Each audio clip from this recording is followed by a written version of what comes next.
Hoje o Melhor e Mais Justo fala sobre as novas regras para os veículos pesados a diesel no Brasil. Ainda estamos implantando o Proconv 7, mas já está sendo planejado o Proconv 8, que prevê a substituição do diesel S50 pelo S10 em 2013, com previsão de inspeção obrigatória de toda a frota. Como vocês avaliam a viabilidade do programa? Ainda estou falando do Proconv 7, né? Da gente concluir essa transição num curto espaço de tempo. Arualdo. Faz pouco tempo que o Brasil chegou no número, né, de 1 milhão de caminhões rodando no Brasil, né? A matriz de transporte brasileira ainda é rodoviária, né? Então, é um desafio, porque no Brasil, diferente de outros países como os Estados Unidos ou na própria Europa ou Japão, você não tem um limite máximo da idade do caminhão, né? Eu lembro, em 2009, né, o governo americano botou, né, no meio da crise, para tentar incentivar até o mercado de caminhões e aquecer a economia, botou uma restrição, só pode ter caminhão na rua até 15 anos. Então no Brasil não tem isso, então a gente encontra... Ou seja, 15 anos, aposenta o caminhão, ele sai de circulação. Isso. Aqui no Brasil não, você encontra aí nos caminhões 50, 60 anos, e a média da idade do caminhão brasileiro, em 2009, era 25 anos, agora está em uns 20 anos, um pouco menos que isso, então é muito, então é muito ainda. A média, né? Porque lá nos Estados Unidos o limite é 15 anos, aqui a média é 20. Então, acho que o desafio é grande. Para adaptar o Proconv 7 é grande o desafio, né? Porque eu, né, citando a frase do presidente do nosso sindicato, o companheiro Sérgio Nobre, caminhão tem que ser entendido, né? Sempre fala o caminhão, veículo, mas não tem que ser entendido como um veículo, como um carro, né? O cara compra o carro para ir passear. Então o cara não compra o caminhão para colocar na garagem. O caminhão é investimento, é como a máquina. Então se alguém compra um caminhão, é para ter um retorno financeiro, vai participar da atividade econômica, então o cara quer ter o retorno disso. Então a gente tem que ter clareza que o caminhão tem que ser encarado de tal forma. Então do mesmo jeito que a gente discute os investimentos no aumento da capacidade produtiva, os investimentos das empresas, né, dos demais setores da economia. Renovação do parque industrial e tal, Isso. O caminhão é um dos insumos. Isso, o caminhão tem que ser encarado como tal. Então, por isso, a coisa mais sábia é a gente juntar as partes e começar a debater. Tem um marco, né, na política industrial brasileira, que é o Brasil Maior. Então, lá vai estar sentado o governo, trabalhadores e empresários. Nas câmaras setoriais. Isso, nas câmaras setoriais. No caso aqui nosso, do setor automotivo, que nosso presidente, companheiro Sérgio Nobre, está lá. Então lá a gente tem que imprimir um debate da gente pensar, né? O pensar, encarar tanto os veículos comerciais, né, dessa forma de investimento, né? A gente tem que saber debater de como criar uma transição. Porque como você falou, aumentar o parque industrial brasileiro, você renova algumas máquinas, você compra novas, aumenta a tecnologia. Caminhão estabelece um caminho no tempo, né? Fazer um planejamento. Para caminhão tem que ser feito a mesma coisa. Porque uma coisa é falar, né, de grandes frotistas, de repente uma capacidade grande. Outra coisa é falar que a maior parte dos caminhões brasileiros está baseado no autônomo. Como o cara lá que tem um caminhão, faz 40 anos lá, tem 40 anos de idade o caminhão, por mais que você tenha um pacote governamental de incentivo para ele comprar um caminhão, mas é o caminhão zero. Então você imaginar que alguém... É um pulo muito grande em termos de investimento, de custo. Tudo. Imaginar alguém que tem um caminhão de 40 anos vai comprar um zero 2012, isso não é. O cara vai passando por uma transição.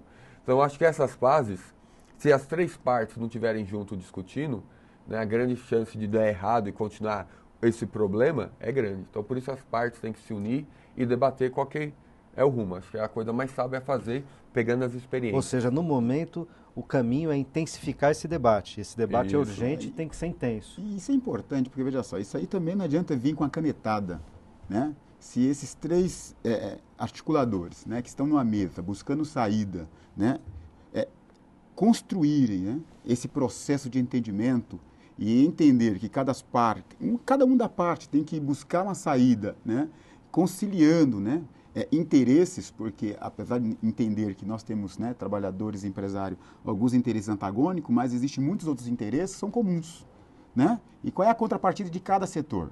Então, assim, não adianta né, o governo bater a caneta. Acho que tem que construir isso a partir dessa realidade de cada setor, né, de cada região. Acho que esse projeto de desenvolver o Brasil como um todo é importante, né? Não somos contra isso. Né? Também não dá para um trabalhador que trabalha aqui no ABC ganhar X, né? Tem um custo de vida semelhante àquele que está em outra região, né? E ter salário diferenciado para o mesmo produto, sendo um trabalhador com as mesmas especificações, né? Preenchendo os mesmos pré-requisitos para entrar na empresa. Então, você vê ali, o trabalhador é contratado pelo currículo, mas demitido pelo seu comportamento. Então, qual é o comportamento hoje, né, desses três atores sociais para desses dar três atores, tranquilidade? governo, empresário e trabalhador. Para tranquilizar, né, as partes, né? Não só os trabalhadores, mas tranquilizar como um todo. E aí fazer com que o Brasil, de fato, engrene esse processo de desenvolvimento, né, com distribuição de renda, que foi começado aí muito bem em 2002. Agora, deixa eu fazer uma pergunta para vocês. No outro polo da equação, a gente privilegiou, na questão da transição, os problemas a enfrentar. E falou rapidamente, eu queria que a gente lembrasse, porque acho que isso é fundamental, né? O seguinte, quer dizer, além de um alinhamento, como vocês já mencionaram, Arualdo nominalmente falou da situação da gente se alinhar, né, tecnologicamente, não ficar defasado, e dos ganhos do ponto de vista ambiental. Mas é preciso lembrar que os ganhos ambientais não são negligenciáveis, muito pelo contrário, né, eles são importantes, porque um dos principais elementos de poluição, né, sobretudo nas cidades, está ligado às emissões dos veículos. Não só caminhões, naturalmente, caminhões e ônibus, também os veículos de passeio, né, mas as emissões são muito pesadas. Quer dizer, no momento em que você tira ou reduz em 80% ou mais essas emissões por parte de caminhões e ônibus, isso é um ganho ambiental significativo e que é um dever de todo cidadão, da sociedade, dos governos, dos empresários, dos trabalhadores perseguirem, não é? Então, quer dizer, isso também não é um estímulo importante, fundamental a mais para os trabalhadores, para os sindicatos, para as empresas. Quer dizer, não poderia dizer, né, para simplificar, hoje se fala muito em responsabilidade social, em responsabilidade socioambiental das instituições, das empresas, dos governos, né? Não poderia dizer o seguinte, quer dizer, também é uma resposta não apenas do ponto de vista da manutenção do emprego, mas também as empresas que responderem melhor a isso, quer dizer, se dispuserem mais ao debate, serão aquelas que também vão mostrar que são mais responsáveis do ponto de vista socioambiental. O que você acha, Alexandre? Responsabilidade, acho que tem a participação de todos, mas, por exemplo, vou dar um exemplo, a Ford. A Ford, ela, nessa questão, acho que ela trabalhou, ela foi, assim, até eficiente. Você pega ela, nesse novo modelo que ela tem hoje do Euro 5, ela praticamente o Euro 3 ela não faz. A Ford, ela exporta para a Argentina e para o Chile. A maioria do produto dela é nacional. E a Ford tem hoje uma preocupação ambiental até internamente. Claro, a fábrica a planta da Ford no Brasil, né? Brasil. Porque a Ford não é nacional, todos nós sabemos que a Ford é americana, né? Então, mas a fábrica no Brasil produz para o mercado brasileiro, exatamente, na sua maioria. Então ela tem uma preocupação hoje ambiental até dentro da empresa, aqui em São Bernardo do Campo. E é assim, aquela questão de competitividade que a gente vem vendo no mercado, como o Calazans falou na fala dele, algumas empresas aqui no Brasil, ela não tem a mesma competitividade. Então é uma da situação que deixa as plantas aqui no Brasil em desvantagem. Você pega algumas fábricas, ela não tem a mesma preocupação que algumas empresas aqui no ABC têm. Porque tudo em relação à eficiência, competitividade e também a parte que toca na questão ambiental, que é importante aqui para o país. E as fábricas têm que tomar conhecimento e trabalhar em cima disso. Tem que avançar nessa direção. Até as novas certificações, né? Durante um tempo a gente tinha as empresas buscavam a certificação da qualidade, né? Os ISOs. Né, os ISOs da vida, né, um monte de norma internacional. muitas delas hoje tratam muito sobre a questão do meio ambiente. E muitas empresas vivem, né, da propaganda que são são corretamente ambientais, né? Então, assim, a empresa dispor da própria organização da sua empresa ambientalmente correta, né, é uma coisa, né? É importante salutar, como até o Colombo aqui citou, a Ford tem essa preocupação. Mas o debate, né, do produto também ser ambientalmente correto, né, acho que isso cabe às empresas, acho que essa responsabilidade tem vindo da empresa, né, a sociedade tem que cobrar, mas passa também pelas regulamentações, né? Então o governo tem que regulamentar e fiscalizar. Então acho que esse debate do ambientalmente correto, né, esse debate do meio ambiente, ele é tão complexo, né? Tão complexo, passa por diversas fases, né, que acho que se a sociedade não se apoderar desse debate, como esse caso, né, da mudança da legislação, da emissão de gases, se a sociedade não se apoderar, algumas empresas vão viver, né, da propaganda que é ambientalmente correto, alguns governos podem até falar que fizeram a legislação e estão fiscalizando e na verdade não estão. Então, porque também essa legislação, se não houver uma fiscalização adequada, o quanto os caras estão emitindo, etc. Culturalmente, o ser humano, ele às vezes não se preocupa muito com a saúde. Então, essa questão da poluição, às vezes o cara se preocupa mais com o valor econômico, financeiro, do preço do produto, do que com a própria saúde. Então, às vezes as pessoas não dão o devido valor para isso. Por isso que tem que ser um debate da sociedade se apropriar dele, né? A questão da conscientização envolve o seguinte, né? Quando se fala do meio ambiente, tem que pensar que apesar dos grandes avanços que aconteceu no Brasil, 40 milhões de brasileiros ainda vivem em condições muito paupérrimas, né? E que precisa, né, de ter esse atendimento imediato. Aonde essas pessoas moram, né? Do que elas sobrevivem? Então, quer dizer, se houver também um interesse nesse aspecto da sociedade se envolver, mas focado em desenvolver condições de vida, né, digna para todos, eu acho que aí tem que envolver a defesa do meio ambiente como um todo.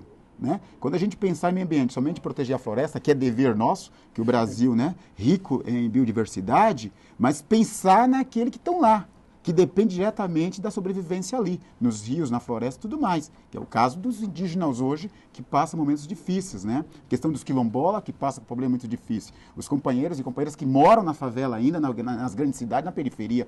Então, é pensar o meio ambiente como um todo, um ambiente saudável para todos viverem e ter condições de viver dignamente. Então, é aí. Essa conscientização só vai ter, de fato, quando isso começar a ser principal para todos nós, nos nossos debates, enquanto sindicato, enquanto sociedade, enquanto governo. Então, tem que neutralizar. Mas o geral, né, o global é feito de situações locais também, né? Exato. Uma composição de situações locais. Se não locais. atingir lá, não vai ter esse reflexo de uma forma Trabalhar como todos esses elementos, por exemplo, todos. É trabalhar também naquilo que toca a indústria automobilística, por exemplo, Exato. No caso das emissões, é a sociedade, estou de acordo com o Arualdo, né, se apropriar dessa discussão e cobrar governo, mas também cobrar a iniciativa privada, cobrar os empresários e os trabalhadores para que eles persigam metas que são de interesse da população como um todo, né? Que persigam, portanto, estratégias de bem comum. No caso das emissões, diminuir as partículas emitidas pelo diesel, diminuir o enxofre na sua composição e tal, parece uma meta desejável e que produz bem comum. Tudo você concorda comigo, que é inadmissível você ter uma empresa multinacional numa região e do lado dela favelas? É responsabilidade deles ou não é? Né? Aquele trabalhador que trabalha lá, né? Quando ele sai dali, ele vai para onde? Né? Qual é a condição de moradia dele? Qual é a condição de vida dele? Isso é papel também do setor privado discutir? Né?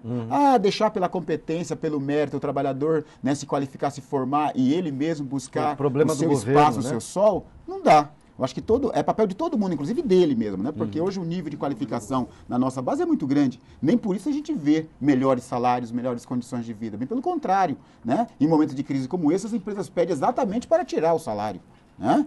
É isso que está na pauta do dia. E aí é a grande briga nossa, que muitas vezes nós temos que enfrentar isso, né? Inclusive dando aviso de greve para as empresas, para dar um pouco de susto, para ela vir para a mesa e dizer, não, peraí, não vamos discutir somente a eliminação do custo de vocês e acarretando o custo de vida elevado do trabalhador que perde o emprego. Então, nesse momento, a nossa preocupação enquanto sindicato é tranquilizar os trabalhadores, mas também apresentando proposta para que as empresas continuem, né, com a sua lucratividade, continuem aqui na base do ABC, continuem nas bases do Brasil como um todo, né, enfrentando essa competitividade desleal, que nós entendemos que é desleal, mas ao mesmo tempo buscando saída junto.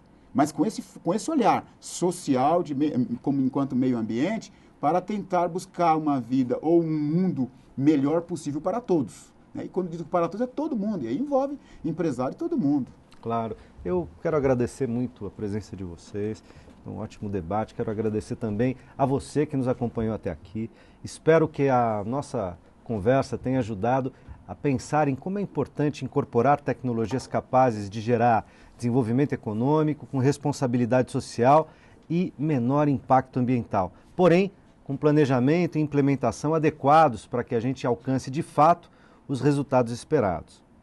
Um país melhor e mais justo para todos nós. Logo, o conteúdo desse programa estará disponível no nosso portal, onde você pode sugerir temas e rever outros debates que a gente já fez aqui. Acompanhe a nossa programação também pelo Facebook. Você deve estar vendo já o nosso endereço aqui na sua telinha, né? E pelo Twitter, também vai aparecer o endereço aqui embaixo. A gente se encontra na próxima quinta ou a qualquer momento pela internet. Forte abraço!